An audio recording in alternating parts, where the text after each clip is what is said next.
Hello, Durud and Shalom. Hi, everyone. I missed you guys. I missed you. I know it's been only 24 hours, but I missed you. Well, I'm here. And I want to review whether or not I'm correct about the fact that there is no two-state solution. It's over. This, what you're looking at here, it's all Israel, okay? It's not just this blue areas. Gaza is Israel, the West Bank, okay, or Judea is, and all of it is Israel. I think that's the, a lot of you, some people from Israel actually disagree with me. So I thought that let's come and analyze this together. Let's watch this together and see if I will be convinced that you guys are right, the two-state solution is the right solution, or you might be convinced by me and that no, there is no two-state. There is no two. Like it's all Israel. There is no two-state solution. Is over, and it should be over. There should. I mean, it's good that it's over because, like, guys, like how many? I mean, my simple explanation for why the two-state solution doesn't make any sense is that the evacuation of Gaza gave us October 7th. So look at, guys. Have you noticed this area? This West Bank area is bigger. And guess what? They're even bigger fans of Hamas. And guess what? They share borders with a place that is more accessible to, I don't know, maybe the Islamic Republic. And yeah, and it's much more difficult. So yeah, if you want to make this the state of Palestine, then you haven't learned from your own history. The so-called Palestinians have already had a state in Gaza. You already gave them a state, an independent state, and look what they did with it. So why would you try? Isn't it the definition of insanity to keep trying what hasn't worked before? So I'm going to try. I'm going to try to keep an open mind and consider that maybe the two-state solution is the right solution. But I think both from a security perspective and from a historical perspective, and also a pragmatic perspective, like a legal perspective, it's over, guys. It's over, right? Historical perspective, because you already offered the so-called Palestinians their own state a couple of times, and they said no every time because they want all of it, and they refuse to recognize you as a state. So they refuse to accept the two-state solution because your state should not be part of they want a one-state solution as well, but they want all of it to be Palestine.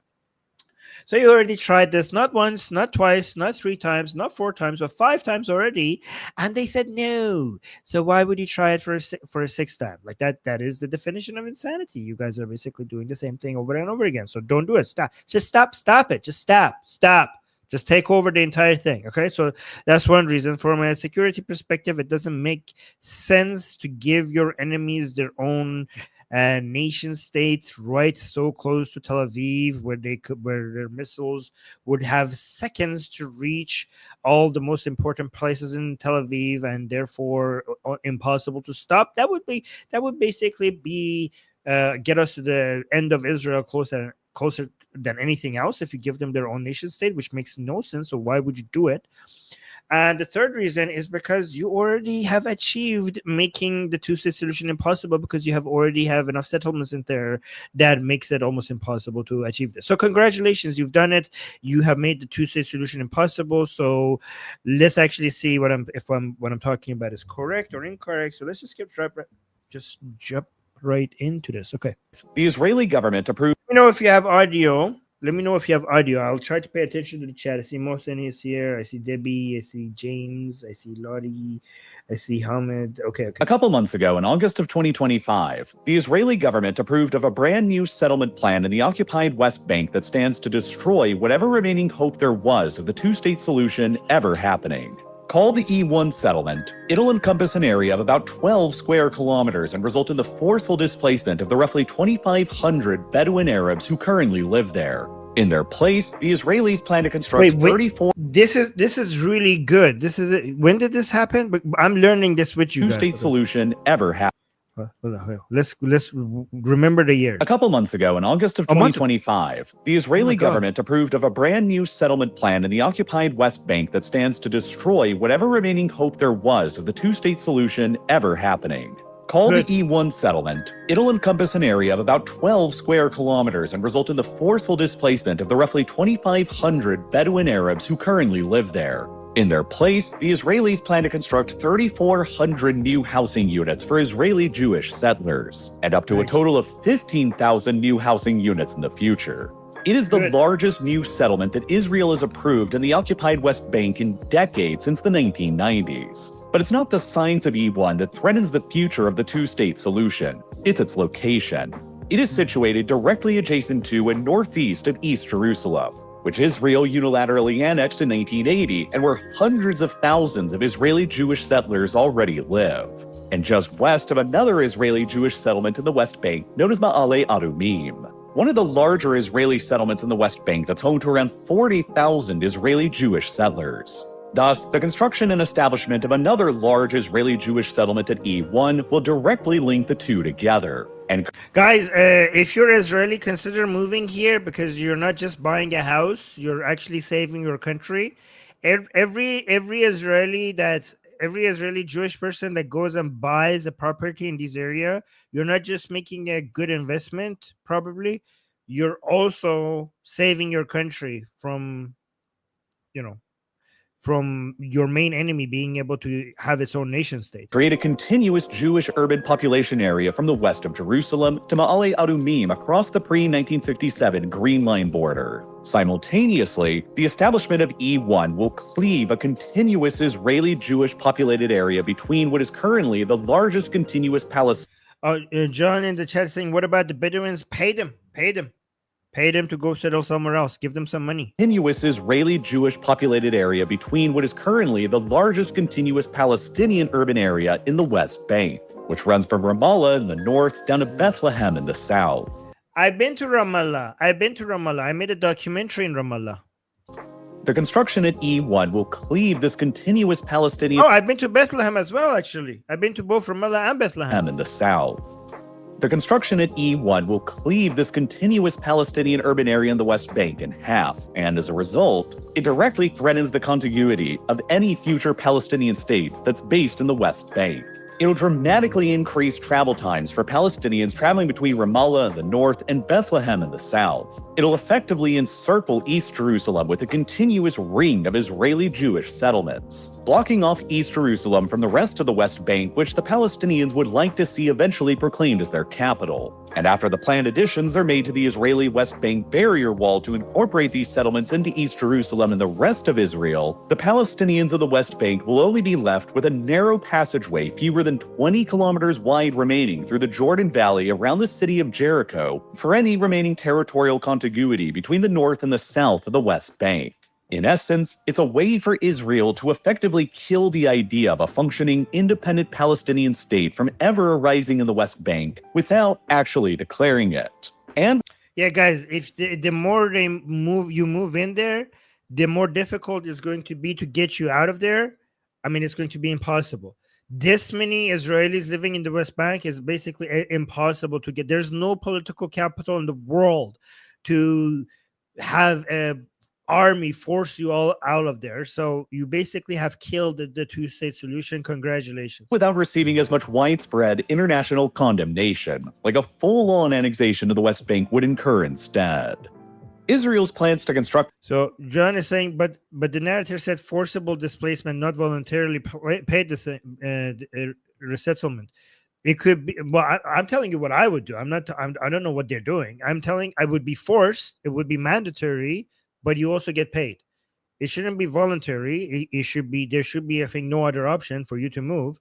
But we will force you to get moved, but we also will pay you. I think it should be mandatory but paid. The E1 settlement were first proposed decades ago, back in the 1990s, but they were frozen and put on hold until recently over sharp international condemnation, including from Israel's greatest international supporter, the United States. The Israeli decision to dust off the old plans for E1 and carry through with them now, despite the international condemnation, are a geopolitical response to the deluge of international recognitions that have been extended to the state of Palestine, following Israel. So international pressure and condemnation, yeah, guys, don't fall for this. Israelis are like, oh my God, but the world is going to hate us. Well, that's why you evacuated Gaza, because you didn't want the world to hate you, and you paid for it bigly. You paid for it with October 7th and so many other terrorist attacks. Because you wanted the world to love you, you evacuated Gaza. And the world who pressured you to evacuate Gaza did not congratulate you for evacuating Gaza, and they even continued condemning you. So if you're worried about the world condemning you, it doesn't matter. Even if you evacuate West Bank and give it all to the so-called Palestinians, they're still going to condemn you. So it's damn if you do, damn if you don't. You might as well just stay there. Israel's war and conduct in Gaza. Since the war in Gaza began and the catastrophic levels of destruction that the Israelis have dealt to it, the international recognition of Palestine as a state has expanded more than it had in decades beforehand. Across 2024, Barbados, Jamaica, Trinidad and Tobago, the Bahamas, Ireland, Norway, Spain, Slovenia, and Armenia all extended their recognitions towards Palestine, while Mexico took the same step in early 2025. By mid-2025, with tens of thousands of deaths inflicted in Gaza at a minimum, most of the territory's buildings destroyed or damaged, an ongoing credible genocide investigation filed against the Israeli state and the UN. Yeah, all of this destruction is because Hamas on purpose used the civilian infrastructure as the place to fight IDF soldiers. They did this on purpose so that this happens. This is Hamas's doing. Damaged, an ongoing and there was no genocide in Gaza. Is bullshit. The genocide happened on October 7th. Incredible genocide investigation filed against the Israeli state and the UN's declaration in August that a widespread famine had set into Gaza. A coalition of Western states announced their intention to recognize the Palestinian state in order to try and revive the shattered momentum towards the two. Yeah, like with what army? You're gonna these Western countries coming here and recognizing the Palestinian state? Okay. Israel is just going to take over the West Bank and Gaza, and they're going to stay there. What are you going to do about it? What are you going to do about it? Are you going to send in your army to fight IDF soldiers? I didn't think so. I didn't think so. And given that you're not going to do that, what the only thing you managed to achieve was embarrass yourself eventually, because you're going to demonstrate how little your words mean. Everybody knows that whether we going to have a two-state solution or a one-state solution or whatever else, it has to be Israel's decision. When you come virtue signal and recognize Palestine as a state and it doesn't happen, you're only demonstrating how pathetically weak you are and how meaningless your words are. But I understand you're trying to appeal to your Islamic voter base that is continuing to grow because you keep letting them in. So I understand that you don't even care about that. You only care about getting reelected, and you're just pandering to leftists and Islamists because, yeah. So you're doing what politicians do, I guess. Recognize the Palestinian state in order to try and revive the shattered momentum towards the two-state solution again. These states included the UK, Canada, Australia, France, Portugal, Luxembourg, Malta, and the microstates of Monaco, Andorra, and San Marino. Boo, boo. Let me see. Canada is there, of course. UK, Ireland, always on the wrong side of history. Portugal, Luxembourg, Malta, and the microstates of Monaco, Andorra, and San Marino. Wait, where's Ireland? Almost immediately in response to all of these Western states' announcement, Israel declared that they would be going ahead with their E1 settlement plan in retaliation. That's great. This is exactly what we said on this channel that Israel should do. Isn't that exactly what we said when it was announced? When Canada and the UK announced that they recognize the state of Palestine, did I not say on this channel that in response, Israel should increase the building of settlements in the West Bank? So you're telling me that the entire Knesset and Bibi and his entire cabinet watches my show and they were following my advice? What an honor. So this E1 settlement was in response to our call to Israel to increase, like, okay, you guys, that's what I said. I said, you know what Israel should do? In response, they should just start increasing settlements in the West Bank. They're like, this is the result of you recognizing Palestine as a state. So it's good to see that Israel is following our advice. This is very nice. Israel declared that they would be going ahead with their E1 settlement plan in retaliation, as a way to show them that while they could Yeah, there's somebody in the chat saying, "Oh yeah," and they watch it with Reza Pahlavi. Of course, they're watching our show together right now. Bibi and Reza, Prince Reza Pahlavi, are watching our show at the same time. going ahead with their E1 settlement plan in retaliation, as a way to show them that while they could recognize Palestine all they wanted, words and recognitions would do nothing to stop them from killing the idea on the ground anyway. Yes, the reality on the ground, the objective reality on the ground versus empty words. Fantastic. That's exactly the response that we wanted. That is exactly the response that we wanted. No to two-state solution. No to Palestine. Fuck Palestine. You recognize Palestine? We make it impossible. Exactly the proper response. This is how a country shows strength. You give us empty words. You give us the recognition of the state of Palestine. We make it impossible by changing the objective realities on the ground. That's how you respond. That's how you show strength in defense of your citizens. Would do nothing to stop them from killing the idea on the ground anyway. High-ranking Israeli political figures have been clear about the E1 settlement's purpose for months now. At the announcement of the E1 plan's approval in August, the Israeli finance minister and settler himself, Bezalel Smotrich, proudly proclaimed, quote, "The Palestinian state is being erased from the table, not with slogans, but with action." Oh shit, guys!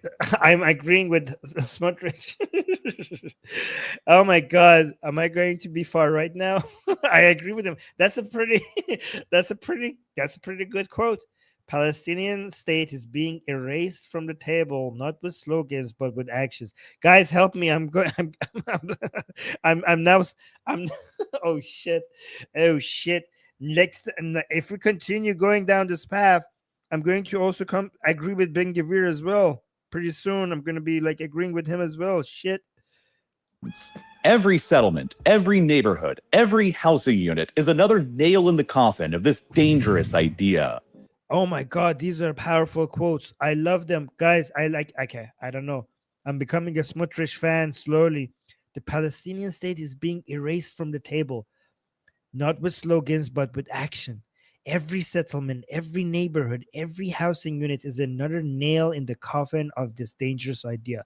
Oof. Oh my God. That's great. Wow. This is so good. Oh my God, right to the point. So powerful. Love them. I'm gonna frame these. I'm gonna print this out and frame it. End quote.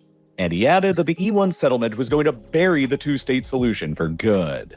In September, while he signed the E1 settlement plan into Israeli law, Israel's Prime Minister Benjamin Netanyahu declared that there will never be a Palestinian state, and that the land where E1 will be built on belongs only to Israel. Although in reality, Israel... You know what you should do? You should also move some Israeli, patriotic Israeli Arabs there, not just Jews. That would really stick it in, okay?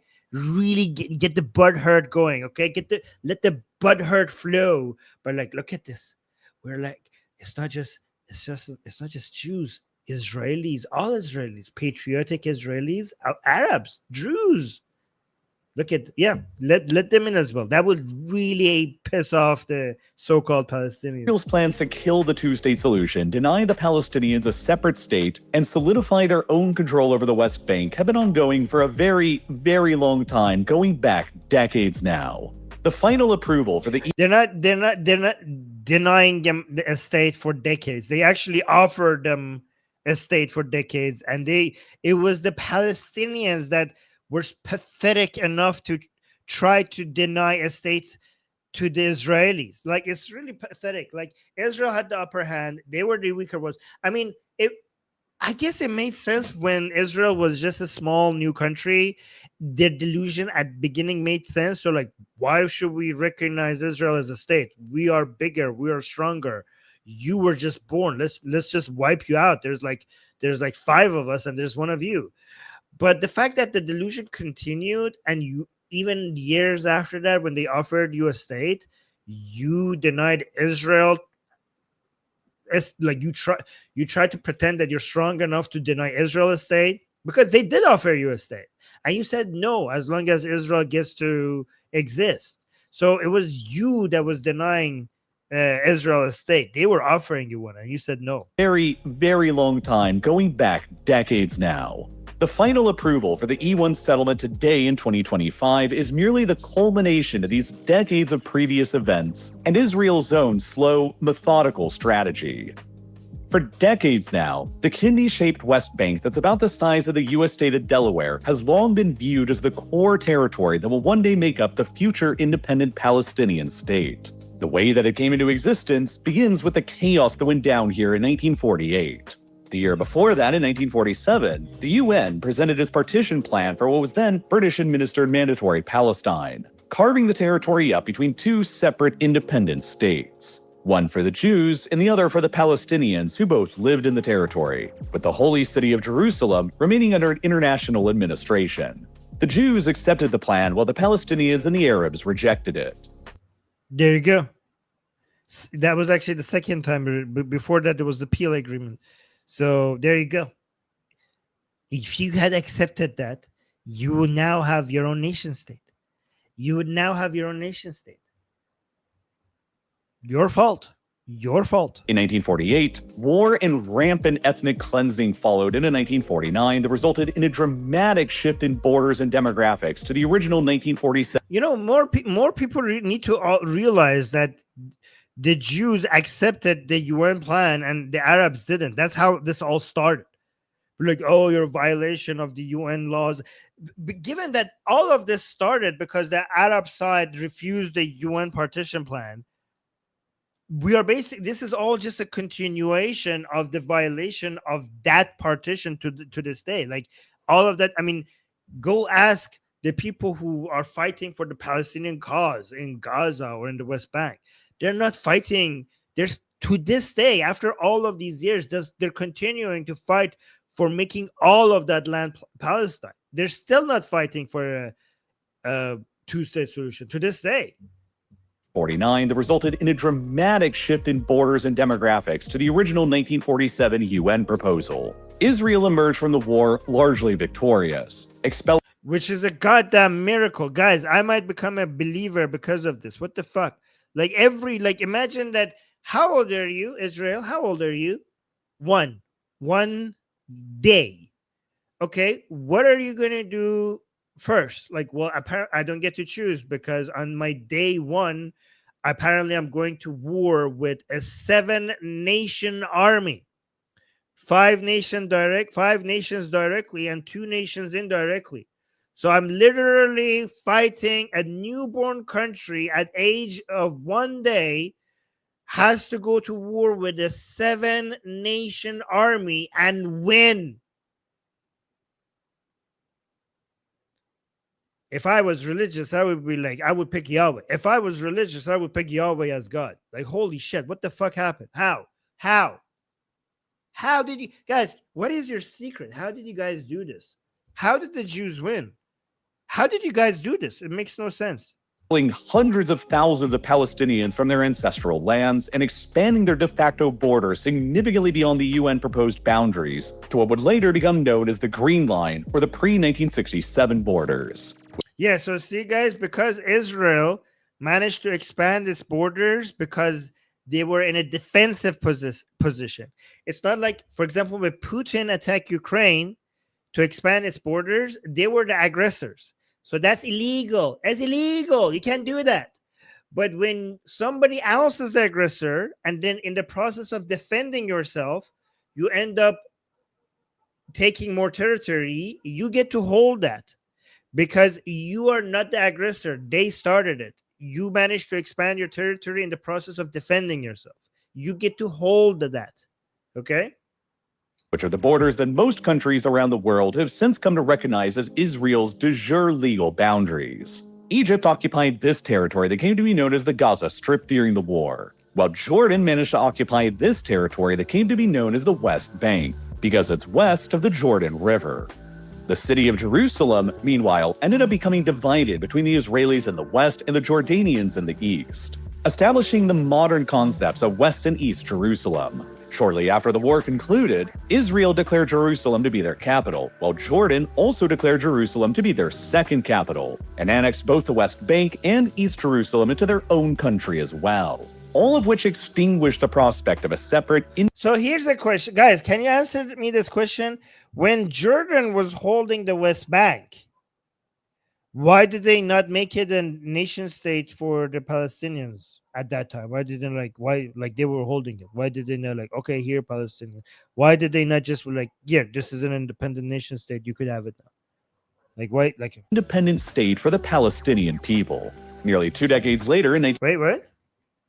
And East Jerusalem. Yeah, exactly. John is saying pan-Arabism because because the entire goal was not to create a separate Palestinian nation state as a country. The entire goal of this project was to just make this all an Arab empire to basically swallow Israel.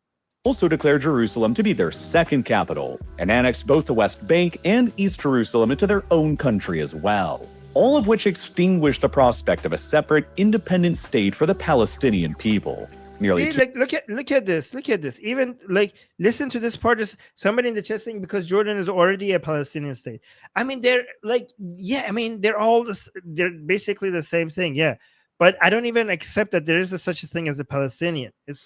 These are just all Arabs. There is no Palestinian. There is no Palestinian. These are all just Arabs in that region of the Jordan River. The city of Jerusalem, meanwhile, ended up becoming divided between the Israelis in the west and the Jordanians in the east, establishing the modern concepts of West and East Jerusalem. Shortly after the war concluded, Israel declared Jerusalem to be their capital, while Jordan also declared Jerusalem to be their second capital, and annexed both the West Bank and East Jerusalem into their own country as well, all of which extinguished the prospect of a separate, independent state for the Palestinian people. So where's all the condemnations of Jordan? People are like, why is Israel not allowing Palestine to be its own independent nation state? Well, Jordan didn't do that either. I mean, and Egypt didn't do that with Gaza. When Egypt was holding Gaza, they didn't allow them to be their own thing. And when Jordan was holding the West Bank, they didn't allow them to be their own thing. So why is Israel getting the blame? Why is Israel getting, I mean, at least, oh my God. Why is Israel not getting that blame? Why is Jordan and Egypt not getting that blame?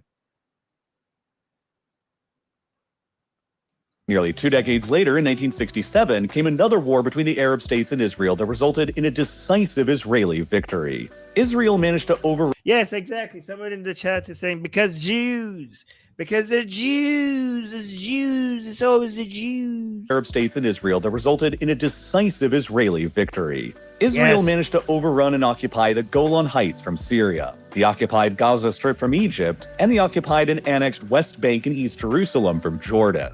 All of these. So this is now 1967, which is, again, the second time they tried to come in and attack Israel, and Israel still managed to win. These territories beyond the pre-1967 Green Line borders of Israel have since come to be known as the Israeli-occupied territories, and have effectively. So now Israel just inherited an excuse for continuous condemnation and blaming, okay? So it's amazing because when Jordan occupied this area, they just saw it as Jordan. Not as, they didn't consider it to be occupied Palestine. They're like, oh, this is Jordan now. Even though Jordan illegally attacked. So look at the double standard here. Tell me if I'm getting anything wrong.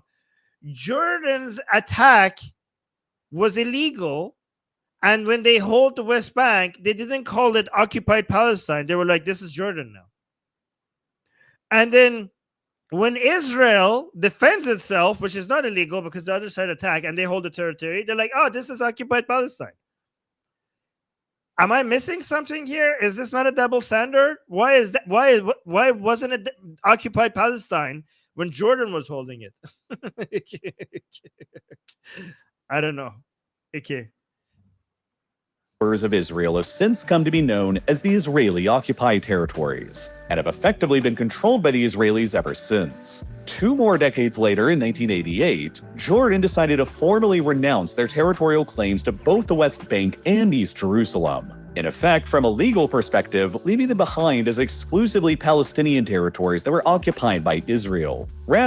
So now this is basically like they realized that these so-called Palestinians are not worth the trouble, because these so-called like the Jordanian government welcomed these so-called Palestinians in, and they tried to topple the Jordanian government. I like, holy fuck, you ungrateful motherfuckers. Okay, you ungrateful guys. Any Arab society that gave the so-called Palestinians refuge, they basically raised terrorism in their own backyard, and they eventually they started attacking the very people that gave them a home. And basically anybody that associates with the Palestinian cause now in that entire region is considered like a problematic group of people. You know, not just by Israel, but by everyone in that region. Everyone in that region. So I think because of the bad experience Jordan had with the so-called Palestinians, they were like, how about we just make this Israel's problem? Okay, how about this West Bank? We're Jordan, we're not Palestine, even though you are. We call this Palestine, and it's yours now, Israel. How about that? Okay, so and because you're Jews, we could now at least we have something to condemn. Than Jordanian territories occupied by Israel. Since then, the Palestinian portions of these occupied territories beyond the pre-1967 Green Line, the West Bank and the Gaza Strip, with a capital in East Jerusalem, have been envisioned by supporters of the two-state solution as encompassing the territories that will one day make up a separate, independent state for the Palestinians. That is not gonna happen. You shouldn't let it happen. You should never let that happen. Has been denied to them ever since the collapse of the UN's partition plan in 1948. Well, it has been denied to them because we ran an experiment in Gaza and allowed them to form their own state, and they just declared war on Israel on day one. I mean, not day one, just I think a year after. I mean, Gaza was like, okay, here's the thing. You see this area? This is a big project. Evacuating this area and allowing these people to have their own state. How about we try with this little one over here, okay? Let's evacuate this area and give them their own state. I bet you that's going to work out. They immediately have an election and they vote Hamas in, and they start declaring war on Israel. I like Israel. Why would Israel try this again on the West Bank? Why would they try this again? And like, oh, Armin, but they're radicals because they have blockade and stuff. You motherfuckers, there was no blockade until it was them. The people in Gaza declared war on Israel before Israel decided to basically block its borders for self-defense. And it wouldn't be a blockade if Egypt wasn't also blocking it. I mean, when both Israel and Egypt decide to block this border, maybe the problem is not Egypt or Israel. Maybe the problem is the people who are in there, because you might say that Israelis are anti-Arab racists, but I'm sure the Egyptians are not anti-Arab racists. So if it makes sense for Egypt to block this border, it also, because these people in here are like a huge majority of them are crazy. So it also makes sense for Israel to block it. Why is it okay for Egypt but not okay for Israel? So they tried it and were like, okay, that was a mistake. We shouldn't have done that. So why would they try the same thing on the West Bank? Why would they? If you're Israeli, why would you repeat the same mistake? And denied to them ever since the collapse of the UN's partition plan in 1948. The vast majority of countries around the world, including the United States, have repeatedly called for the two-state solution based on these boundaries or close enough to them as the best method available to resolve the Israeli-Palestinian conflict and establish. But these are the same people who said that evacuating Gaza was a good idea. So you're not a really good source of advice, are you? Like, oh, this is the best idea ever, we promise. Weren't you the same international bodies that were promising that evacuating Gaza would be a good idea? How did that work out? So why should we listen to you? A lasting peace in the region. But for decades since 1967, when they took over all of these territories, the Israeli government has paid lip service to the two-state solution and insisted that its occupation of the West Bank in particular is only temporary, while also steadily working towards making it impossible to ever actually implement at the same time. The Palestinians have consistently maintained since 1967 that they want East Jerusalem to eventually become their own separate capital city following the establishment of their state. They lie. They want all of it. Look at their statements. They want all of it. They want Tel Aviv. They want Haifa. They want all of it. In fact, they went beyond all of it. They want the entire world. But Israel has taken multiple steps to deny this from ever possibly happening. Good. They're doing a whole world a service. These people will never be content. They will never be content with Palestine. They will also never be content with Israel. They would only be content when they capture the entire world and they make the entire world Islamic. At least the pan-Arabists just wanted to create an Arab empire. These Islamists want to take over the entire fucking world. So thank you, Israel, for stopping this from happening, because they want to come after all of us. So Israel is standing in the way, guarding the planet. Thank you for your service. I know you're paying a huge price for it, and you're not being thanked enough for it. But at least some of us see you, and we appreciate you, and we defend you. But Israel has taken multiple steps to deny this from ever possibly happening. In 1980, 13 years after the Israelis took control over East Jerusalem, the Israeli government unilaterally declared to annex East Jerusalem and proclaimed that all of Jerusalem would remain their own undivided, exclusive capital, eliminating any consideration on the Israeli side for ever giving up East Jerusalem to the Palestinians for their separate capital. Why should they? It's Israeli land. Why should Israelis give up their own land? This is their land. They have the legal rights, the historical rights. They have every right to that land. They have the right by conquest. They have the right by being the natives, and they have the legal rights to it. They have all the rights. Side for ever giving up East Jerusalem to the Palestinians for their separate capital. The vast majority of countries around the world have still never recognized this, however, and continue to regard East Jerusalem as Israeli-occupied territory. And on top of solidifying their legal control over East Jerusalem by outright annexing it, Israel has attempted to solidify their demographic control over East Jerusalem as well, by adopting state-sponsored construction and migration incentives to encourage Jewish Israeli settlers to relocate there. By 1980, when Israel declared Israeli secularists move to these areas so that these areas don't become too hyper-religious. We need more secular Israelis to move to these areas, or else it's going to be, they're going to use the fact that it's overly religious against us, okay? We need some Israeli Arabs and some Israeli secularists, some Jewish Israeli secularists and some Israeli Arabs in these settlements as well. Encourage Jewish Israeli settlers to relocate there. By 1980, when Israel declared to annex East Jerusalem, there were around 40,000 Jewish Israeli settlers who had migrated into East Jerusalem over the past 13 years, who lived alongside a population of roughly 120,000 Palestinians. Meaning that in 1980, Palestinians still made up roughly 75% of East Jerusalem's population. But official Israeli policy at the time explicitly aimed to maintain what they called a demographic. Guys, if you're Israeli, as soon as you get there, start fucking your wife and make some babies immediately.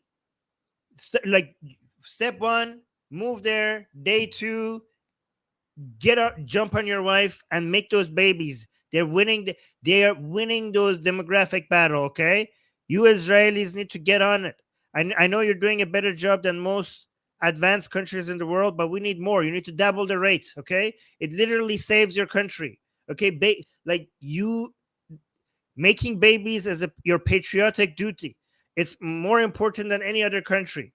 It's more important than any other country that you make more babies. No other country's existence is threatened with demographics as much as you. But honestly, you're doing a really good job compared to other advanced countries, but you need to double the rate, okay? Double the rate. Official Israeli policy at the time explicitly aimed to maintain what they called a demographic balance across the whole of Jerusalem, which was most often cited as a government-sponsored aim for as close to a 70-30 ratio of Jews to Palestinians across the unified city as possible. So over the demographics are destiny. Remember that, okay? Subsequent decades after 1980, Israeli settlement expansion in East Jerusalem increased dramatically, while Palestinian population growth continued as well, although it was often constrained by the Israeli government's housing, planning, and residency policies. As of 2024, all of this growth has resulted in a moderate population in East Jerusalem of about 350,000 Palestinians, all of whom live within historically new Jewish neighborhoods built up in East Jerusalem just since 1967. The percentage of Palestinians living within East Jerusalem has therefore declined substantially since 1980 as well, from about 75% of the population then down to just 60% of the population today. that's pretty. Wow, that's a pretty big change in such a short time. Good job, guys. You're doing it.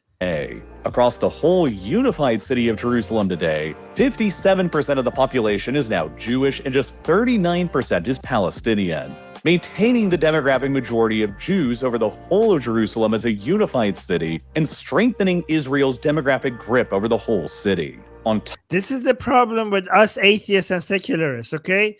Those religious Jews are like, I know like the secularists, Israelis are also making more babies compared to secularists in other countries. But those religious Jews, man, they're really good at competing with Muslims. You need to catch up with them. If there's anything that we atheists and secularists need to copy from religious people, is this: more babies. Top of their legal grip through the annexation of East Jerusalem as well. All of which strengthens the Israeli state's ability to deny East Jerusalem as a separate capital to the Palestinians, which has remained a major impediment to the two-state solution now for decades. Good. And beyond the settlement and colonization of East Jerusalem, the Israeli state has been encouraging a vast settlement program across the greater West Bank as well since they occupied it during the 1967 war. Yeah, what the hell? Like, guys, look at this. This entire thing is the West Bank, and you guys are just only over here. You guys need to look at all these other areas. Look at down here. Look at up there. What's happening there? Okay, I see you guys have gone as far as here. But like, there's so much room for housing, guys. Look at all of these land. Successive Israeli governments ever since then have utilized a combination of economic subsidies, strategic military concerns, and ideological propaganda to encourage the growth of Jewish settlement in the occupied West Bank. Yeah, guys, you shouldn't need religious propaganda to move there. You need like patriotic, nationalistic propaganda is good enough. You're certain, like, even if you don't believe, you don't need to believe in all the Jewish religion. You're saving your country from your enemy having its own nation state. Like, there are really good secular arguments for why you should be moving there. You don't need to be religious to make this make sense. The Israeli government most often refers to in legal documents and military orders as Judea and Samaria instead, a name taken from the ancient kingdom of Judah and the kingdom of Israel, whose capital was located at Samaria, both of which controlled large swaths of the modern-day West Bank during the ancient Iron Age nearly 3,000 years ago. The Israeli settlers who have come to the occupied West Bank over the decades are not a single monolith, and they've done so for a variety of reasons. Some of them are truly ideologically committed religious Zionists who believe that settling and colonizing the West Bank is a fulfillment of ancient prophecy and lands that they believe were promised to them by God thousands of years ago. That's not gonna win us any argument. That's not gonna win us any battles internationally. We need to make a more pragmatic, strategic, utilitarian, patriotic argument for why this makes sense rather than religious. God gave us this land. Are simply economic opportunists who just say look what happened when we evacuated Gaza. 1, 2, these people want to kill us. Should we give them their own nation state and the protection of international law so that we, under the cover of them being an independent nation state, now they could build their own missiles and have relationships with the Islamic Republic and Qatar and everyone else to basically create a mass army right at their borders, basically seconds away from Tel Aviv, in a way that the missiles that they shoot at Tel Aviv there's no defense system in the world that would be able to stop that. Like, we need to be there. Obviously, we cannot evacuate there because look at the border of West Bank and how far it is from Tel Aviv. Giving up the West Bank is suicide. It's suicide. May I remind you that Hamas is more popular in the West Bank than it is in Gaza? And you want to give them their own nation state? Like, are you trying to end Israel? Why would anybody do that? Okay? This is the argument you need to make. You don't need to say God gave us this land. You need to say we're not suicidal. Want a cheap place to live. since the cost of living within Israeli settlements on the frontier and the West Bank is significantly lower than it is within the pre-1967 Green Line borders of Israel. The Israeli state and military, meanwhile, generally sees the colonization of the West Bank from a more secular perspective that is strategically useful, increasing their demographic hold over the high ground in the West Bank that acts as a strategic buffer separating Israel's core cities on the Mediterranean coast from their guys, that's what I said. Exactly.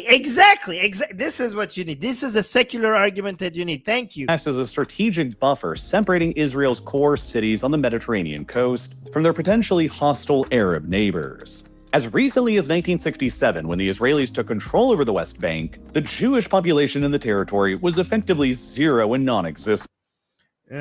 John in the chat is saying, I know giving up the West Bank is suicide, but I still don't see why Bedouins have to leave. What does that have to do with anything? Bedouins are not the problem. Well, if they are in the place that the buildings need to be made, the settlements need to be made, obviously they have to move from that area.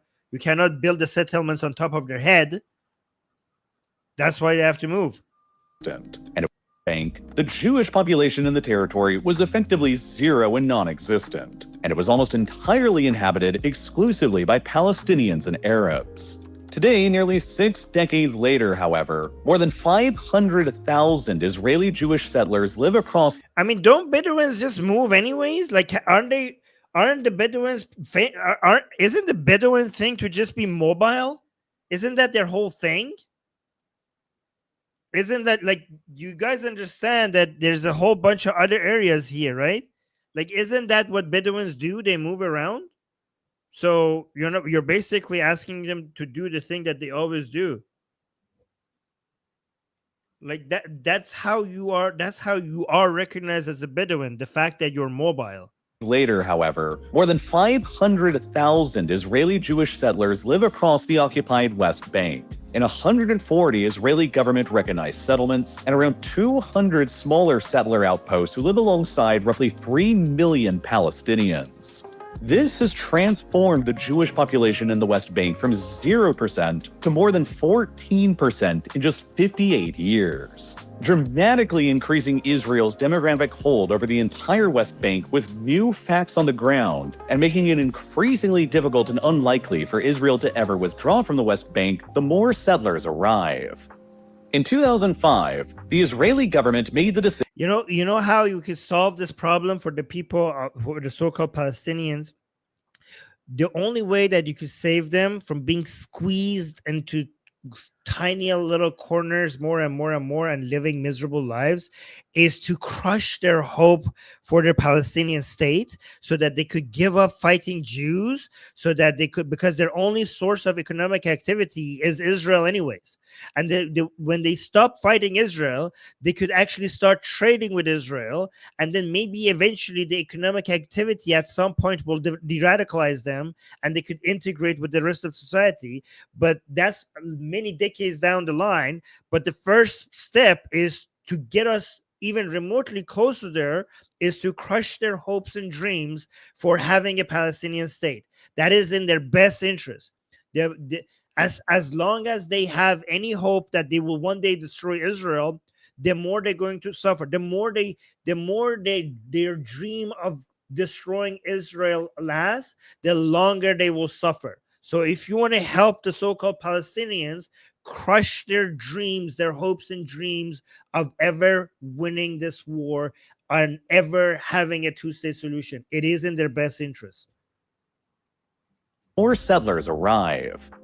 In 2005, the Israeli government made the decision to dismantle all of their settlements in the occupied Gaza Strip and fully withdraw all of their settlers from that territory, sometimes by force. But that only involved pulling 8,000 settlers out of Gaza at the time, while doing the same thing in the West Bank would involve more than 500,000 settlers today. Great, you made it impossible. You made it impossible. There is no political will to send in an army and remove all of these Jews. Nobody will ever do that. So you technically have made it impossible. An order of magnitude difference. Relocating all 500,000 plus settlers from the occupied West Bank across the Green Line back in Israel proper by this point would be an enormous logistical, financial, ideological, and humanitarian challenge. And a political nightmare that nobody has the capital for. The risk of the more ideological settlers putting up armed resistance to being forcefully relocated would be so great, it would legitimately risk triggering a civil war in Israel. Okay, then arm them. They're armed the settlers, so that becomes more difficult to evacuate them. Arm them. And this is all the point. The Israeli state has known for decades that the higher the population of Jewish... What is this guy doing? What is this one of your, like, the version of the Sufis? I'm an ex-Muslim, okay? So is this like your, because in Islam we have the Sufis who go like do crazy stuff like this. So I think in Jews you have mystics. Great. Like it would legitimately risk triggering a civil war in Israel. And this... Is he experiencing God? This is all the point. The Israeli state has known for decades that the higher the population of Jewish settlers in the West Bank became, the more inconceivable relinquishing their control over the West Bank would become at the same time. Many of these... What did he say? I was so distracted by that Jewish guy dancing. I known for decades that the higher the population of Jewish settlers in the West Bank became, the more inconceivable relinquishing their control over the West Bank would become at the same time. Many of the Israeli Jewish settlements in the occupied West Bank have basically become full-on functioning cities at this point that would be extremely difficult to dismantle, destroy, and evacuate, like Modi'in Alit, the largest of the Israeli Jewish settlements in the occupied West Bank today that's strategically located about halfway between Jerusalem and Tel Aviv. Then why are you showing us Jerusalem? Show us that city. Like, why are you showing us the B-roll doesn't match what you're saying? West Bank today that's strategically located about halfway between Jerusalem and Tel Aviv. Modi'in Alit is now home to more than 90,000 Israeli Jewish settlers, and it exists just across the Green Line within the occupied West Bank, connected... You guys need to go a lot deeper, guys. Go a lot deeper. ...to the Israeli city of Modi'in on the other side of the Green Line through all of these additional settlements, which has created a continuous Israeli Jewish urban area that spans across the Green Line into the occupied West Bank, and which blurs the border between Israel proper and Israeli-occupied territory as a result, which is the whole point. In 1993, the Israelis and Palestinians came the closest they've ever come to actually managing to agree on a lasting peace arrangement in two separate states. Yeah, but Arafat never would agree to it because he could never pay the political cost of recognizing the Israel as a state. That's why they would have never said yes to it. They were called the Oslo Accords, and the basic gist of them is that they divided the West Bank's territory into three separate zones of control. I mean, the Oslo Accords, right after it, the so-called Palestinians increased the terrorism attacks. Right after they signed these agreements, which showed the Israelis that these people don't mean anything. Area C was to fall under full Israeli military control. Area B was to fall under joint Israeli and Palestinian control, while Area A was intended to fall under full Palestinian control. When this order was established within the West Bank by the Oslo Accords in 1993, it was initially intended to be temporary and to only last for the next 5 years while negotiations towards a final peace settlement and borders continued. However, by the late 1990s, the peace negotiations between both sides broke down and then never recovered. And so, because of the terroristic attacks? This temporary arrangement within the West Bank has remained constant for more than 30 years ever since. Area C, under full Israeli military control, is complete. Guys, like, look at this. And when this agreement happened, like, the Israelis were so willing. The attitudes in Israel was so different from today at this time, right? At that time, Israelis were like, oh, yes, let's have peace. Let's give them a state. There was so much appetite among Israelis for giving Palestinians their own nation state. And they were rewarded with so much more terrorism, so much more attacks by the so-called Palestinians because of all the goodwill. Do you know Israelis were not this right-leaning at that time? Do you know the reason Israelis became more and more right-leaning was because of the failures of this approach? Israelis learned from their history that these are not people you negotiate with.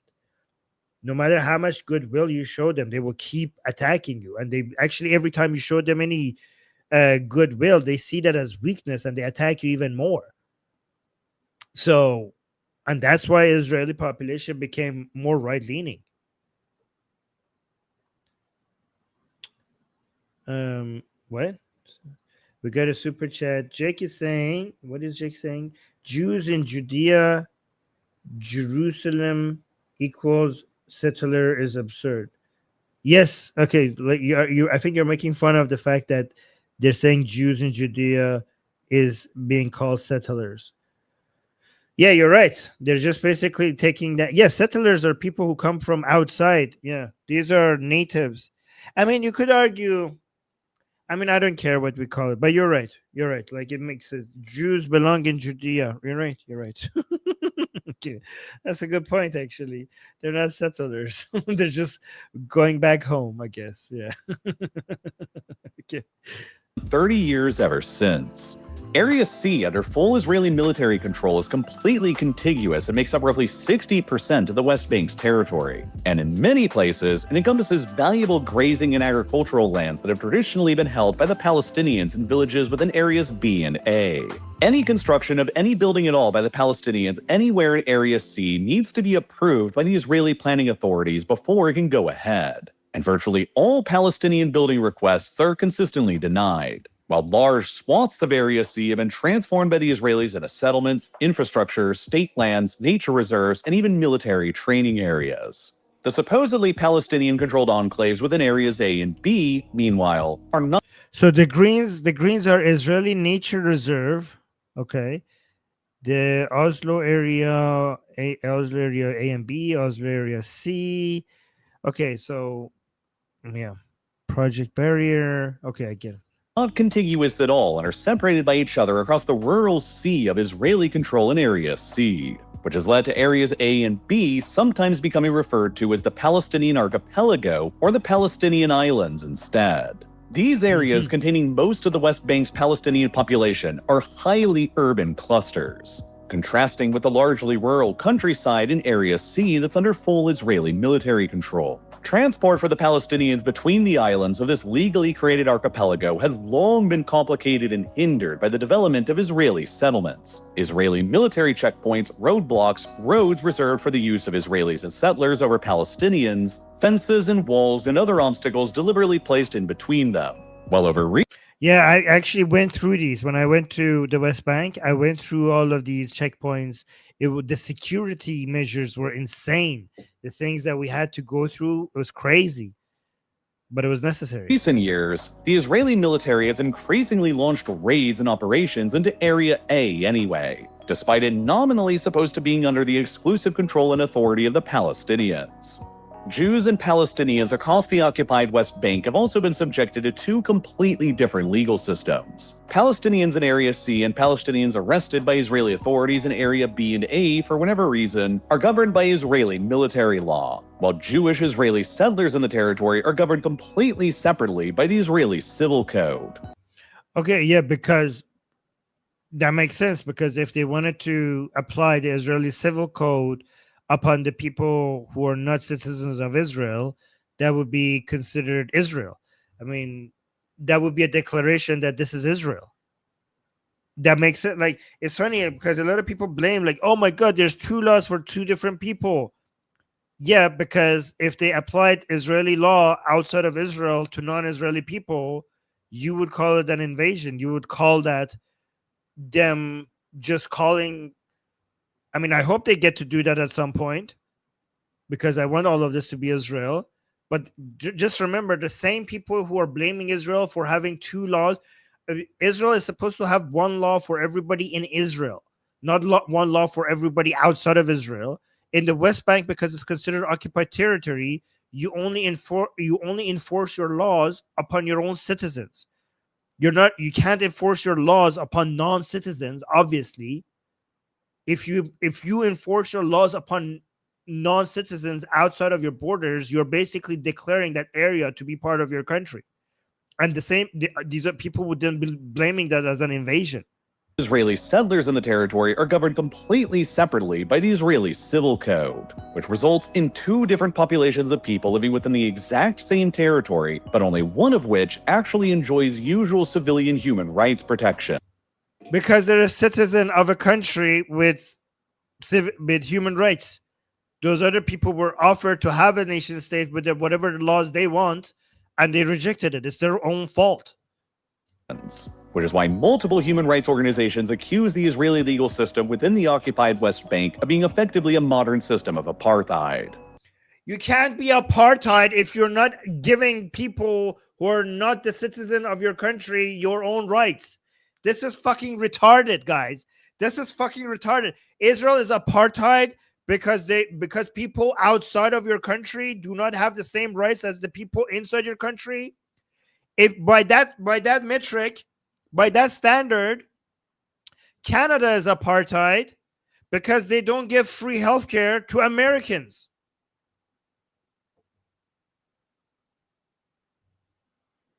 The rights that you give to people as a state of a nation is for the members of your nation. Arab Israelis enjoy the same rights because they're a citizen of the country. Since when the definition of apartheid has become you need to give the rights that you give to your citizens to people who are not your citizen? What the fuck? How is that apartheid?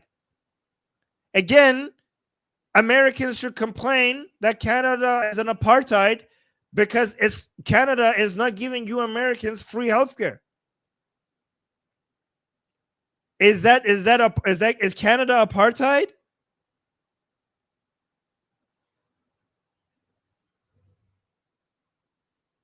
Guys, apartheid means that you have two-tier citizenship. That means the citizens of a country, some of them enjoy certain rights under the law that some others don't. Israel is not an apartheid because every single Israeli enjoys those rights. Arab and Jew and everyone else enjoy the same rights. If you're not a citizen, that's the definition of being a citizen.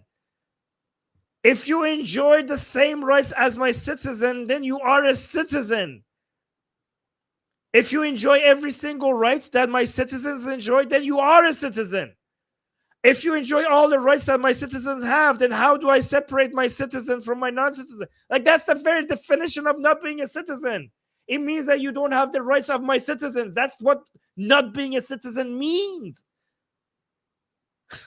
What the fuck? All right. So for Israel not to be an apartheid, they should just give citizenship of Israel to all the people in Gaza and West Bank? Because, like, all the rights means also the right to vote. All the rights, all equal rights means the right to vote. Jesus fucking Christ. This is retarded. This is actually retarded. Apartheid in South Africa, we had white citizens and we had black citizens, and they didn't have the same rights. They were white and black, but they were all citizens. That's why it was apartheid. Look at Israel. Arab citizens and Jewish citizens have the same rights. Actually, I take it back. Israel is an apartheid because Arab Israelis have more rights than Jewish Israelis. They get to not to go to serve in the army. So Israel is an apartheid against the Jews. I mean, this ultra-Orthodox Jews, at least. Because Arabs in Israel enjoy more rights than Jews. Civilian human rights, exact same territory, but only one of which actually enjoys usual civilian human rights protections. Which is why... By the way, I'm joking. Israel is not an apartheid. I'm just saying, if you want to call it an apartheid, then go save the Jews. Multiple human rights organizations accuse the Israeli legal system within the occupied West Bank of being effectively a modern system of apartheid. The origin of the E1 settlement that's making headlines today began back in 1994, shortly after the Oslo Accords that created this system in the West Bank were signed. Successive Israeli governments, including the one of Benjamin Netanyahu when he first came to power in the late 1990s, continued attempting to advance the E1 settlement plan but kept backing down under American pressure. Eventually, in 2004, the Israelis constructed a police station in the location of E1 and began building some roads into the area in preparation for an eventual larger settlement there. But all of the plans quickly became frozen shortly after that due to sharp condemnation from the Western world, whose leaders were and remain concerned that the full development of E1 would effectively kill any remaining possibility for an independent Palestinian state to ever be established across the West Bank. the Western world, who are living in places that don't have to pay any of the risk or security concerns that Israel has to worry about. They living thousands of miles away from all of these terrorist attacks, all of these attempts of invasion, all of these attempts of genocide upon Jews, just like sitting back and just condemning Israel. Meanwhile, everything Israel is doing is for its own survival, is for the safety and security of its citizens.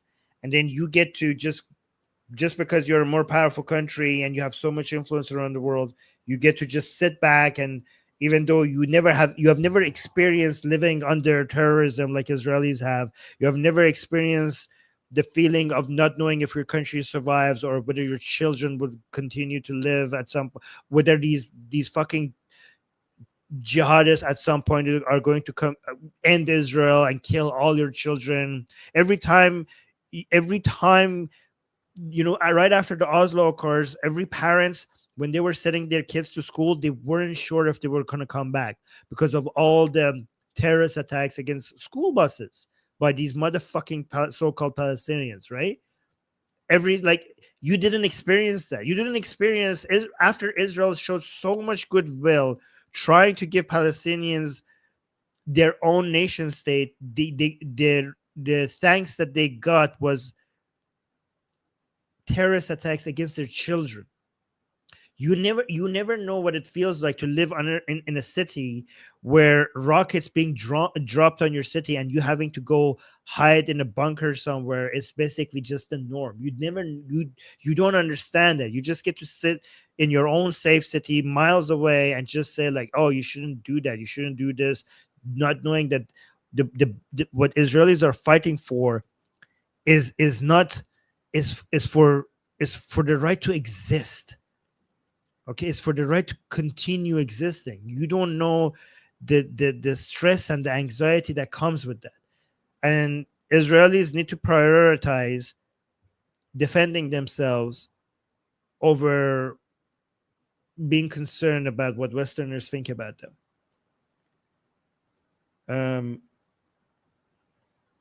Do Jews out of the future? What is this? I don't know what you're saying here. Okay, so Jake is saying, do Jews out of future Pakistan equal must out of Israel? I don't know what that means. I think that's a code that I don't know how to crack, but okay, thank you, Jake. I think other people might have understood it. And then Hamid is saying, just imagine if Netanyahu were the president of the United States, no terrorist would be safe in the world, and the Islamic Republic of Iran would not exist anymore. He can make this world safer. Yeah, okay. Thank you, Ahmed. Thank you for this. You can see that Iranians, how much Iranians love Netanyahu.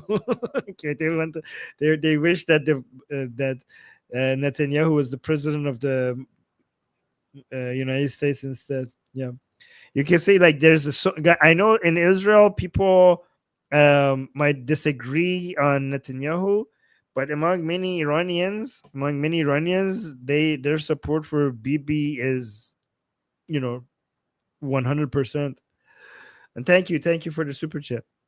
In addition to the entrenched permanence of the Oslo Accords system in the West Bank and all of the Israeli settlers and settlements that have been added to the territory since 1967, the Israelis have taken many other steps to further solidify their presence and hold over the occupied West Bank as well. Beginning in 2002, in response to a spate of Palestinian suicide bombings and attacks on Israeli cities that were launched from the West Bank, the Israeli government began the construction of a vast and complicated system of walls and fences across the West Bank with the stated goal of halting further Palestinian attacks from taking place in Israel. Most of the wall and fence complex that exists today was constructed by the Israelis between 2002 and 2005. But some construction on it has continued since then, and as of the end of 2022, roughly 65% of the originally intended barrier route has been completed, while construction continues along other areas of the pre-approved route as well. In theory, the Israeli government initially declared that the purpose of the barrier walls and fences were to separate the West Bank from the pre-1967 Green Line borders of Israel. But an astonishing 85% of the route that has been built actually cuts across the territory of the West Bank instead.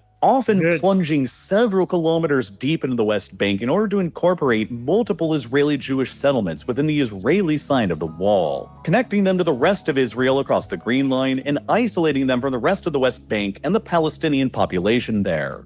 Other sections of the walls and fences slice off and isolate Palestinian towns from each other and from their surrounding grazing and farming lands, while additional construction along the proposed routes to incorporate further settlements stands to entrench the system even more, further hampering ordinary life for the Palestinians here. Maybe they shouldn't have done all those terrorist attacks on Israel, so the wall wouldn't be necessary if they weren't killing Israeli children. Like the Oslo Accords a decade before the construction of this barrier began, Israel has always framed the barrier as just a temporary. Yeah, and also Gigi is also saying Egypt has a nice wall as well. Yes, exactly. Everyone forgets that Egypt also decided that they need the wall. Before the construction of this barrier began, Israel has always framed the barrier as just a temporary security measure. And yet, for more than 2 decades now, it has remained in place and has only grown. During an advisory opinion made in 2004 by the International Court of Justice, the court summed up the situation well by saying, quote, "Whilst the court notes the assurance given by Israel that the construction of the wall does not amount to annexation and that the wall is of a temporary nature, it nevertheless cannot remain indifferent to certain fears expressed to it that the round of the wall will prejudge the future frontier between Israel and Palestine, and the fear that Israel may integrate the settlements and their means of access." End quote. If all of the West Bank is So, guys, look at these walls. What Israel should do is should just keep like cutting in, like just open a part of the wall and just build in and just go swallow more areas of the West Bank.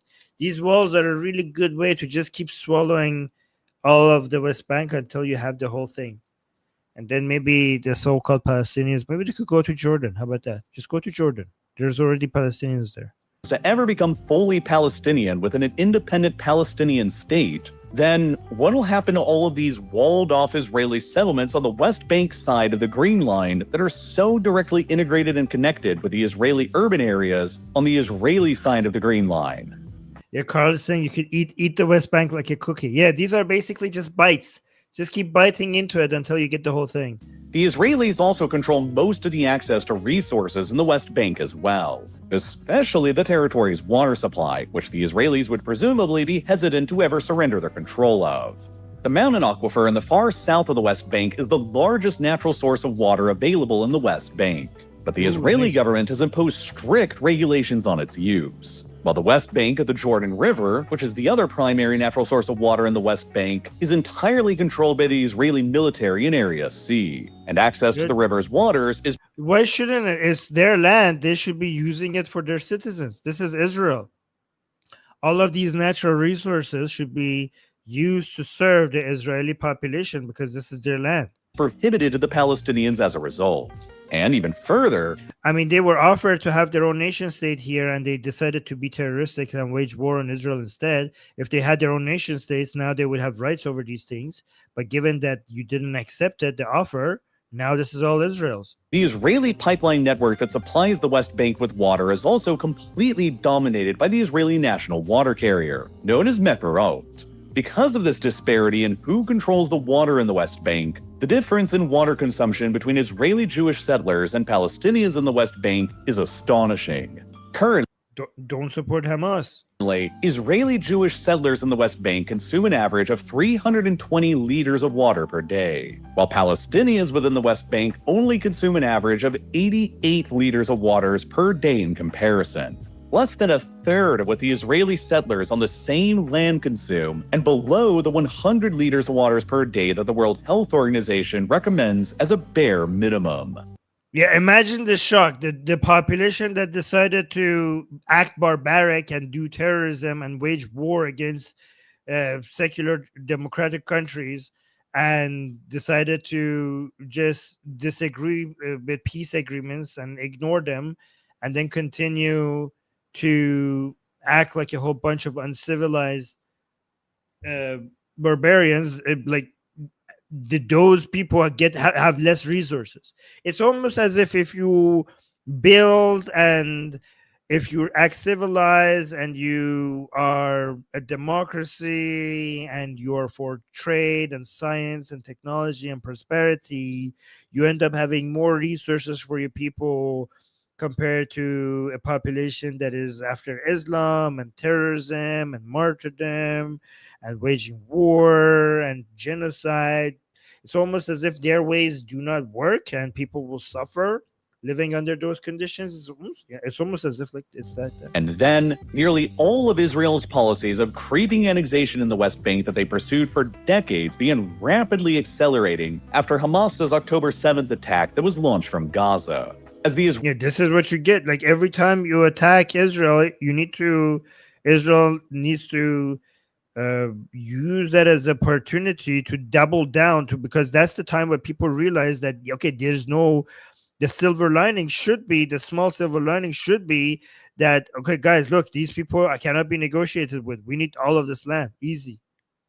Accelerating after Hamas's October 7th attack that was launched from Gaza. As the Israeli military has laid waste to Gaza, much of the world's attention has been less focused on the events taking place within the West Bank, which has given Israel an opportunity to further advance their hold in the name of security and defense.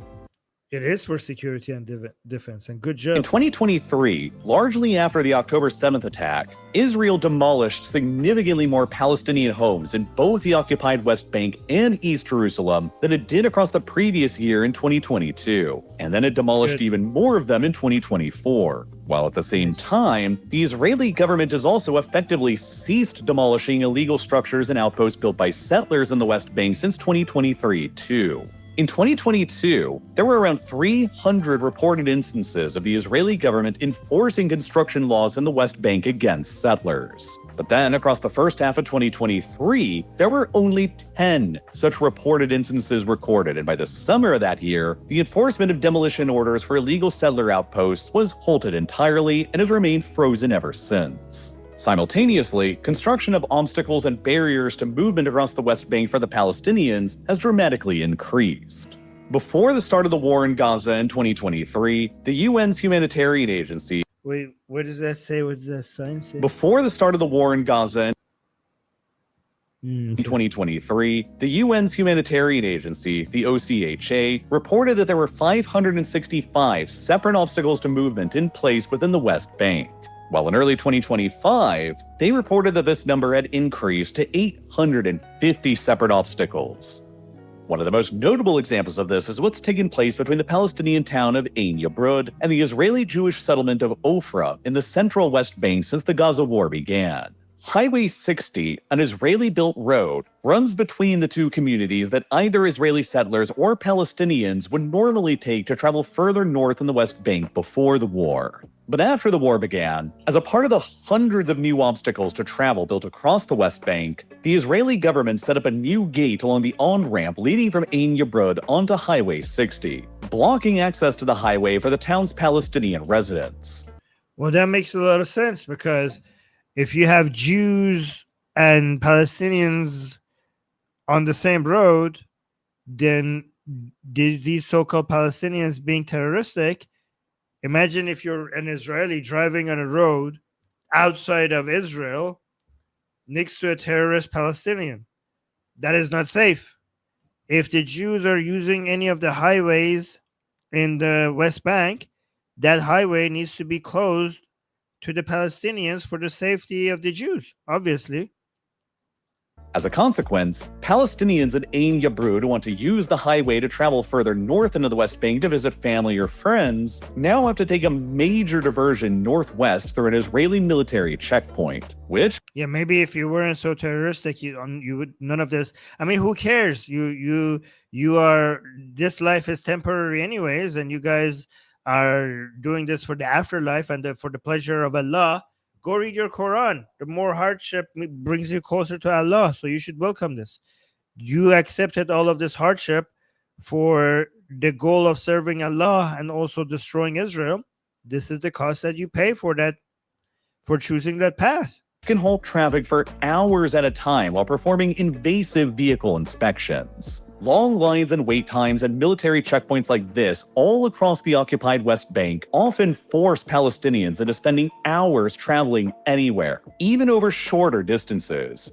And this leads us back up to the Israeli government's recent approval of the E1 settlement plan, and how it'll be even more disastrous. Ooh, nice. Look at it. Look at the Israelis. Is this the Israeli settlement area?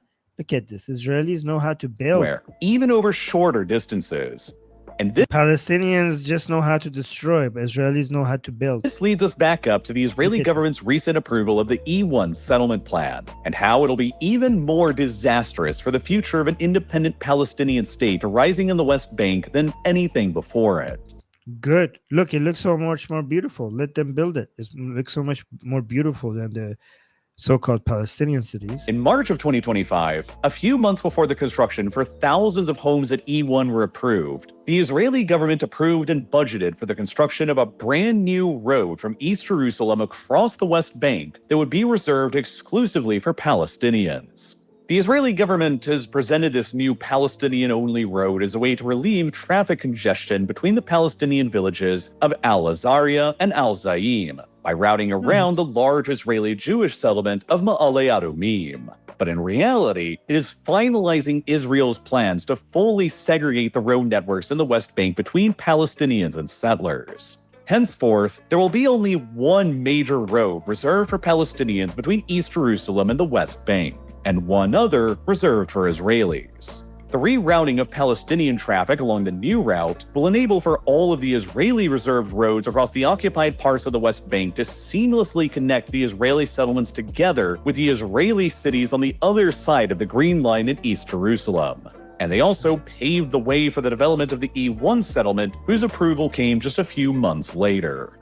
In effect, the new E1 settlement and the pre-existing nearby Israeli settlements like Ma'ale Adumim that'll all become connected together by this new road that'll be exclusively usable by Israelis will cleave the West Bank into two separate halves. The nearly continuous, dense Palestinian urban area from Ramallah in the north down to Bethlehem in the south, ringing around East Jerusalem, that is the core of the entire West Bank's Palestinian population, will become effectively split in half by continuous and firm exclusive Israeli control. Oh my God, that's great. East Jerusalem will become further isolated from both sides of this Palestinian urban area ringing around it, and Israel will solidify its control over the high ground around East Jerusalem and improve its ability to defend and secure their control and annexation of it. For any hope of the two-state solution to be even remotely workable in the future, the Israelis would have to withdraw from E1 and dismantle their presence in the area to ensure an actually contiguous and functioning independent Palestinian state in the West Bank. But assuming they don't do that, so long as E1 remains in place, there's probably no real hope for the two-state solution ever actually happening. So guys, this E1 settlement, just tiny little E1 settlement, look at this, how small it is compared to the rest of the West Bank. This is what's saving Israel right now. Guys, look at that. This tiny little mark here on the map is basically destroying the Palestinian cause just by itself. Like, you understand, the West Bank is so much bigger than this. Look at this. It goes down here, it goes up there, and just this tiny little red area is just basically destroying any hope that the two-state solution could have.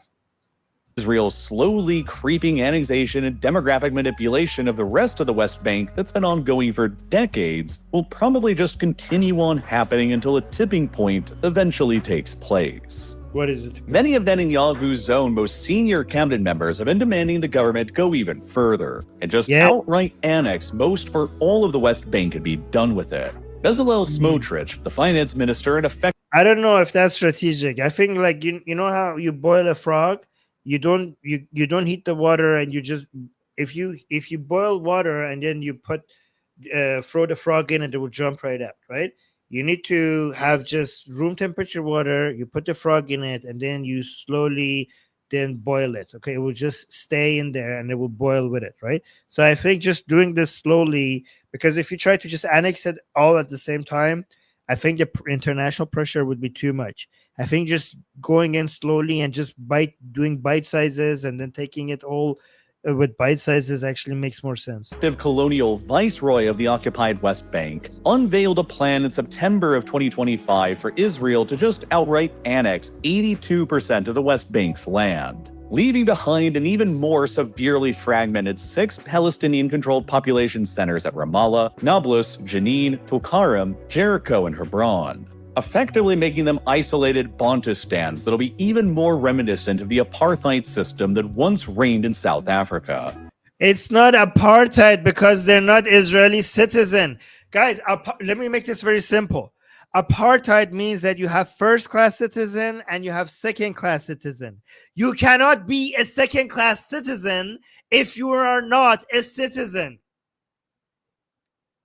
You cannot be a second-class citizen of Israel if you are not a citizen of Israel. Apartheid in South Africa was apartheid because all citizens of South Africa, some of them had certain rights that others didn't.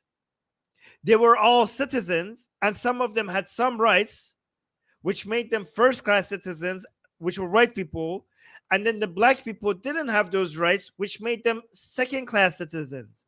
But they were all citizens. In Israel, if you are a citizen, either Arab or Jew or anyone else, you have equal rights. If you are not a citizen, you don't have the same rights as the citizens, because if you did, you would be a citizen. That's what a citizen means. This is very simple. How could I be a second-class citizen of a country if I am not even a citizen of that country? This is this is actually retarded. How is this even comparable to South Africa? Again, I keep saying every country, when they come up with their own rights, they come up with the rights for the citizens of their own country. In Canada, when they say that everybody has the right to have access to free healthcare, they're saying that for Canadians. They're not saying that for Americans. You cannot say Canada is apartheid because they're not giving that right to Americans. Your rights of your country are for your citizens. Holy fucking shit. How do people keep repeating this? This is absolutely insane. And it's very basic to understand. The areas that you're showing, at least by international law, is not Israel, and these people do not have Israeli citizenship. So how could this be apartheid?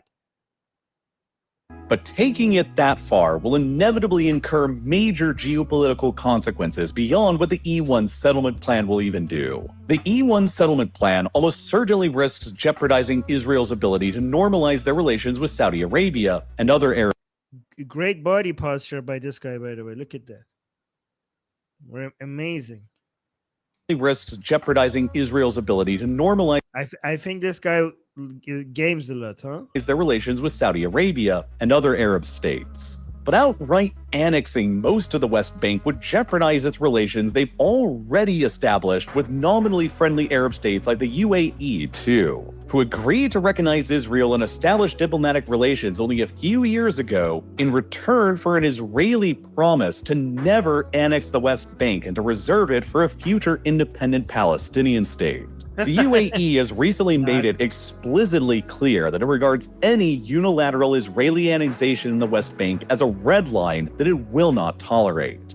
That's why you have to do it in bite sizes instead of going out, because you need the Abrahamic Accord. So just annexing West Bank doesn't make any sense. What you need to do is just slowly keep doing the settlements, and the world would eventually has to accept it. Okay, you can't. As much as I want to say that Israel should ignore international pressure, you cannot ignore it completely. You have to find the balance. You need to annex the West Bank, but you're going to experience too much pressure if you just do it all at the same time. You need to slowly just increase the settlements, and then at some point you're going to have the entirety of the West Bank, but you cannot access it all at the same time, all at once. And doing so would probably risk Israel's relations with other Arab states they have formal relations with, like Jordan, and Egypt as well. Furthering. So, by the way, these people, the leaders of these countries don't give a shit about the West Bank or Palestinians. They do not give a shit. The reason why they keep pressuring Israel to not annex the West Bank and accept a two-state solution, at least recognize a path towards the two-state solution is because what they do care about is their own population, because they don't want to start an Islamic revolution in their own countries, right? So they're afraid of their own people, so they have to act like they care about Palestine, even though they don't. That is the reason why they say these things. But honestly, they, behind closed doors, they're wishing Israel the best of luck in destroying these people. Israel's international isolation even worse than the E1 settlement plan will do. And the E1 settlement plan effectively kills the prospects of an independent Palestinian state anyway. So from Israel's perspective, it's just a lower-cost way to do what they really want to do. US President Donald Trump recently said in September of 2025 that he will not allow Israel to annex the occupied West Bank. But in a de facto sense, it's pretty much already happened. Trump cannot promise to restrict the Israelis from doing something that they've already done in all but name. And his administration has made it clear that they will not put up any meaningful resistance against the E1 settlement plan like every previous US administration has done since 1994, including his own first administration between 2017 and 2020. Wait, what? This was important. E1 settlement plan like every not put up any done in all but name. And his administration has made it clear that they will not put up any meaningful resistance against the E1 settlement. Okay, so it's all just a show. They're saying we do not annex the West Bank, but they're not pushing Israel at all to stop the E1 settlement, even though the E1 settlement is the key to make sure the West Bank doesn't become Palestine. So they're telling the world that they're going to stop Israel from annexing the West Bank, but they're also allowing Israel to continue building the E1 settlement, which is the key for destroying the Palestinian state ever becoming a thing. Okay, great. Plan, like every previous U.S. administration has done since 1994, including his own first administration between 2017 and 2021. The Trump administration's appointed ambassador to Israel, Mike Huckabee, simply said during a radio interview after the Israeli decision to build E1 was made that the decision was, quote, a decision for the government of Israel to make, and so we, the United States, would not try to evaluate the good or the bad of that, end quote. Nice. Which marks a major departure on this issue from every single previous U.S. administration. More than 60 years ago, back in 1962, the US President John F. Kennedy famously said that those who make peaceful revolution impossible will make violent revolution inevitable. So long as the Palestinians' right to statehood is denied to them by the forces that be, their anger and resentment will continue to fester generation after generation again and again in a constant cycle of violence. That's bullshit, because that is actually bullshit, because when Japanese were defeated, they accepted defeat and they become friends with America. When the Germans were defeated and crushed, during World War II, they accepted the defeat and eventually they become allied with America. I mean, even like after World War II, the Jews had every right to be extremely angry with the Germans. I didn't see any like the Jews getting together and trying to do terrorist attacks against the Germans and killing Germans as revenge for all the things that they experienced during the Holocaust. Did you guys see any of that? Did you guys notice any of that happening? Like if anybody had the proper excuse to go on a revenge spree against like the people who did the Holocaust, who oppressed and killed and committed genocide on them, they were the Jews. I don't remember after World War II all of the Jews are saying like, oh my God, the Germans killed my father, my brother, my sister, my child. We're going to basically go and do the same thing to them and do terrorist attacks on them. So that never happened. So yeah, I don't think this is a rule. I think this is just the Muslim population. Don't act like this is a rule. This is not a rule. Violent revolution inevitable. So long as the Palestinians' right to statehood is denied to them by the forces that be, their anger and resentment will continue to fester generation after generation again and again in a constant cycle of violence. And Israel will struggle to continue containing it while maintaining its desired image to the rest of the outside world. The explosion of violence that erupted out of Gaza in 2023 didn't take place in a vacuum, and the wars and chaos that have taken place since then have stemmed from Israel's own decades-long project to systematically deny the Palestinians a separate independent state. Bullshit. First of all, he says that it didn't come out of a vacuum. Every single time the Arab side started it, every single war Israel has been involved with, it has been a response to the other side being the aggressor. Israel never started a war. It was always Israel's enemies that started a war. Every single time. Every single time. And you're saying decades of denying them their own nation state, that's fucking bullshit. Israelis tried multiple times, at least 5 times, to get Palestinians their own nation state. It was the so-called Palestinians that refused every single time because they didn't want to also recognize Israel as a state. So this is, even if you offered them 99% of the land, they would refuse it, because if you say 1% for Israel as a nation state, they will still refuse that deal, because their goal is not to get to a Palestinian nation state. The goal is to erase Israel off the map. Without a solution to the Palestinians' desire for statehood, more violence is all but a certainty. And the question for Israel's government to consider is how well can they continue containing it, and how worth it is continuing to contain it from a logistical, economic, humanitarian, and international relations perspective. There are many, many examples of previous governments and societies in the modern era that systematically denied large swaths of people they controlled their basic human rights that struggled to contain their fury. They didn't deny their basic human rights. They were trying to give it to them. They didn't want it, because their goal was not to get human rights. Their goal was to destroy, to kill, to commit genocide on Jews. That was their goal. Their goal was originally to create a pan-Arabist empire, and then now their goal is to create an Islamic caliphate or an Islamic imamate. They didn't want the things that you're trying. The reason why we failed to give them the things that you are trying to offer them is because they didn't want the things that you're offering them. Eventually become overwhelmed after their pent-up rage finally surpassed a boiling point. Their rage exists against the Jews regardless of whether or not you do this. All of this started because they couldn't accept Jews having their own nation state before any of these things happened to them. I mean, if this pent-up rage is happening because of the violence as Israel is bringing down upon them, then why were they violent against the Jews even before Zionism was a movement? Even before Israel was a country? They were still massacring, the same people were still massacring Jews before Israel was even a country. Before there was Zionism, before Zionism, we still had Muslims committing genocide and massacring Jews. So this anger, this rage is not because of what Israel is doing, it's because of Islam.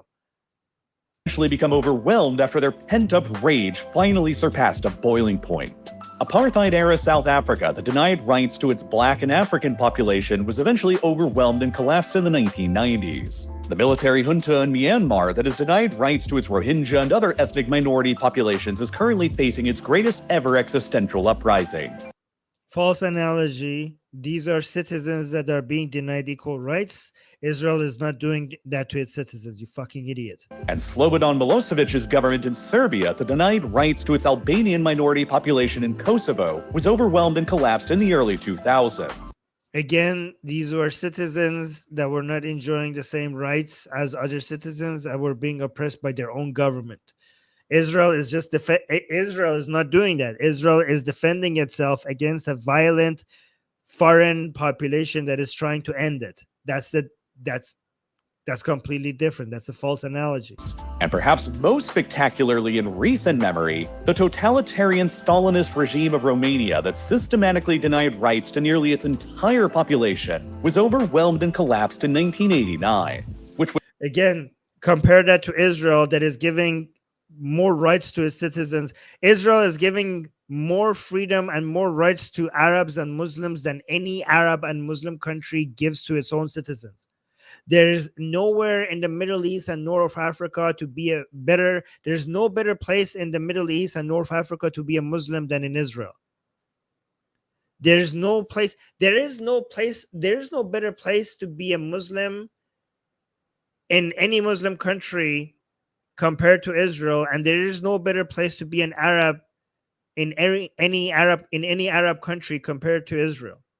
So if you're an Arab, you better live in Israel. If you're a citizen of Israel, you enjoy more rights and freedoms than Arabs living in Arab countries. And if you're a Muslim, you enjoy more rights and freedom in Israel than Muslims in Muslim countries. As a Muslim or an Arab, you are lucky if you live in North Africa and the Middle East. You're one of the lucky ones if you get to be the citizen of Israel instead of any other Islamic country or Arab country. And imagine a country so democratic, so secular, and so liberal that gives this much rights to its non-Jewish citizens, equal to everyone else. In fact, sometimes even more rights, being compared to these dictators that were denying rights sometimes to all of their citizens. It's night and day, and it's so unfair. It's so unfair. And this, by the way, this supposedly from an educational channel, real life lore that a lot of people use as a source of political analysis, comparing one of the most democratic, free countries in the world to the worst of all dictators. I've never seen any country being treated more unfairly than Israel. I've never in my life ever experienced any country being treated more unfairly than Israel when it comes to people's judgment on it. Was so catastrophic it resulted in that country's longtime dictator getting executed on live television for the entire country to watch. That dictator's name was Nicolae Ceausescu, and his entire 24-year-long reign over Romania that ended with his own televised execution the same year that The Simpsons premiered on television is one of the most bizarre, morbid, and fascinating case studies of power in modern history. None of this will ever happen to Israel. Israel will live. Israel will prosper. I'm Israel Chai, motherfuckers. You wish this will happen to Israel. Israel is not a dictatorship. It's not an apartheid. It's not doing genocide. And it will continue to live. It will continue to grow. And it will continue to prosper. And you guys have to deal with that. Ceausescu literally attempted to transform Romania into the North Korea of Europe, and positioned himself and his own family in the country the same way that the Kim family positioned themselves in his role model in North Korea, complete with an insane cult of personality that heralded him as a demigod while his country's people rotted and suffered.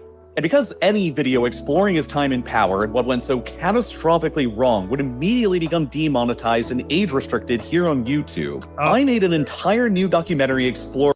Yeah, okay, now we're just moving to the ads area. What an unfair characterization of what's happening. Anyways, guys, I know this video would get less views because it's very detailed and very nerdy and goes into a lot of information, but I just wanted to watch this. And I was going to watch it alone, but I was like, why not just watch it with my favorite people instead? And I just decided to watch it with you guys. Do you guys want me to watch, do you guys want me to go over more popular topics, like covering what's hot on the news? Or would you guys like it if sometimes we get into some details and watch some maybe documentaries, maybe some more nerdy, detailed stuff like this? Or should I just focus more on, the latest hot topic news? Because those will get more people here. Awesome. Somebody saying this was interesting, and we're saying thank you. I mean, we enjoy watching with you. Yeah, I like to watch things with you guys too. You guys are my favorite people. We love it all, Armin. Oh, you guys are so sweet. Somebody is saying you're a Jewish clown. Okay. Okay. Thank you, Armin. Much love, and we appreciate you. Oh, that's so sweet. Watch an Iranian documentary without something. Yeah, you guys want to watch a documentary about the history of the Shah? Do you guys want to watch? Like that would be like more people would not show up. Uh, it's not as popular, but we might have but we might have fun with it if you want to watch documentaries about the history of Iran before the Islamic Revolution. Carl, thank you. Just give us a super sticker. Thank you so much for that. That's sweet. Yes, sure. I don't know. Let me know. Those will not be popular because it's so like watching documentaries. Gigi is saying yes. Oh, you have your popcorn already ready. Yeah, okay. That's what I want to do, but we'll see. Let me know in the comments if you would welcome that. It's not going to get that many views because it's just so nerdy. Imagine us watching documentaries together here. Goldie. Oh, Goldie did that? Okay. Oh, really? Okay, well, okay. So Amir, I have to be careful then. All right, we'll see. We'll see. Maybe I'll do more news because we need to grow the channel. I'm hoping one day we get to 100K. So I do need to watch more news, like what's hot on the news, and cover that because that's how the channel grows. I just wanted to try this and see how much of you would appreciate this. I do like to actually learn more of the little details, historical details here with you guys, but it's okay. We'll see. We'll see how it goes. Anyways, guys, I'm gonna head out. I'm gonna go. Actually, I need to go study. And I love you guys. Thank you for spending time with me. And I'm Israel Chai, Javid Shah, and I'll see you again tomorrow, same time. Okay? All right, guys. Bye. Mwah.